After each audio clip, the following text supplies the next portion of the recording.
একজন আহলে হাদিস রিকশা চালক একজন সেকুলার দলের নেতার চেয়ে হাজার গুণ ভালো।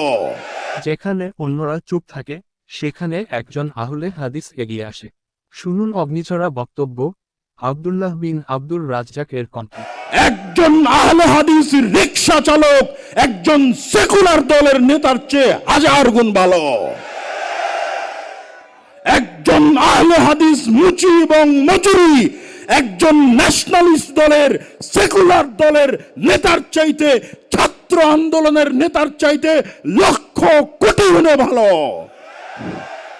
অথচ আহলে হাদিস আলেমের সন্তান যখন প্রধান উপদেষ্টার দরবারে গিয়ে নিজেকে আহলে হাদিস দাবি করে, তখন কেন গায়ে জ্বলে?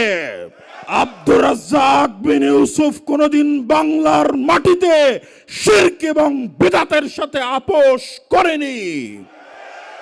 আব্দুর রাজ্জাক বিন ইউসুফের সন্তান হিসেবে যদি কোনদিন শিরক এবং বিদআতের সাথে আপোষ করতে হয়, দাওয়াতি কাজ বন্ধ করে দেব, তবু শিরক এবং বিদআতের সাথে আপোষ করব না।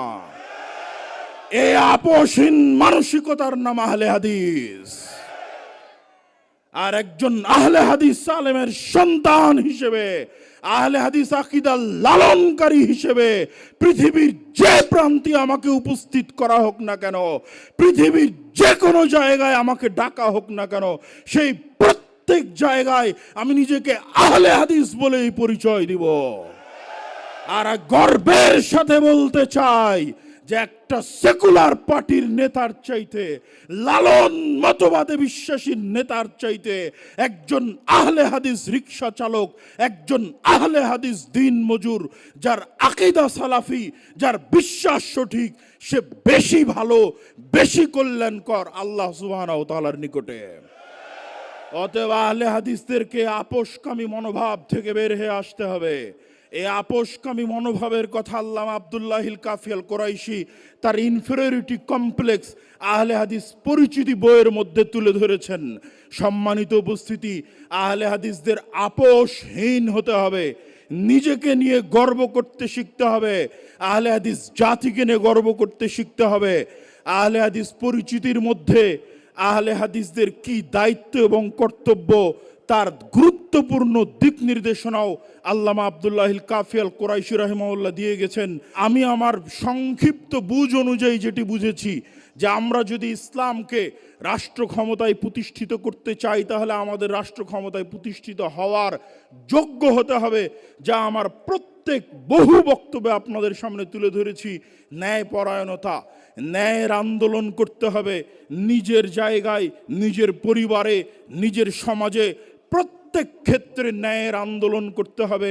এই ন্যায়ের আন্দোলন যেই দিন করবেন, নিজে ন্যায়পরায়ণ হবেন, আল্লাহ সুবহানাহু ওয়া তাআলা দয়া করলে আপনাকে অবশ্যই তিনি রাষ্ট্র ক্ষমতায় প্রতিষ্ঠিত করবেন।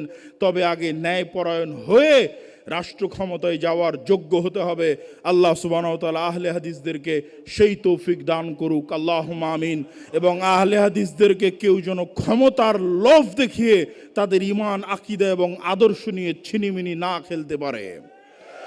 আহলে হাদিসরা ভেড় বকরি নয়, গরু ছাগল নয়, যে যার ইচ্ছা মতো আহলে হাদিসদের ঈমান, আকীদা এবং আদর্শ নিয়ে ছিনিমিনি খেলবে। তাদের নিজস্ব আকীদা আছে, আদর্শ আছে, ইতিহাস আছে। এই ইতিহাস, আদর্শ এবং আকীদার আলোকে আল্লাহ সুবহানাহু ওয়া তাআলা আমাদের সামনের পথ চলাকে সুগম করুন, আল্লাহুম্মা আমিন। এই বলে আমি আমার সংক্ষিপ্ত বক্তব্য আজকে এখানেই শেষ করছি। ওয়া আখিরু দাওয়ানা আনিল হামদুলিল্লাহি রাব্বিল আলামিন। আসসালামু আলাইকুম ওয়া রাহমাতুল্লাহি ওয়া বারাকাতুহু। এই বক্তব্য ছিল আব্দুল্লাহ বিন আব্দুর রাজ্জাকের মুখ থেকে সরাসরি। শিরিক, বিদআত ও আপোষের বিরুদ্ধে আমাদের এই প্রচার চালিয়ে যান। সাবস্ক্রাইব করুন এবি ওয়াজ কালেকশন চ্যানেল এবং লাইক দিন আমাদের ফেসবুক পেজে। youtube.com/@abiwazcollection, facebook.com/profile.php, আইডি সমান 61575412255411। ধন্যবাদ।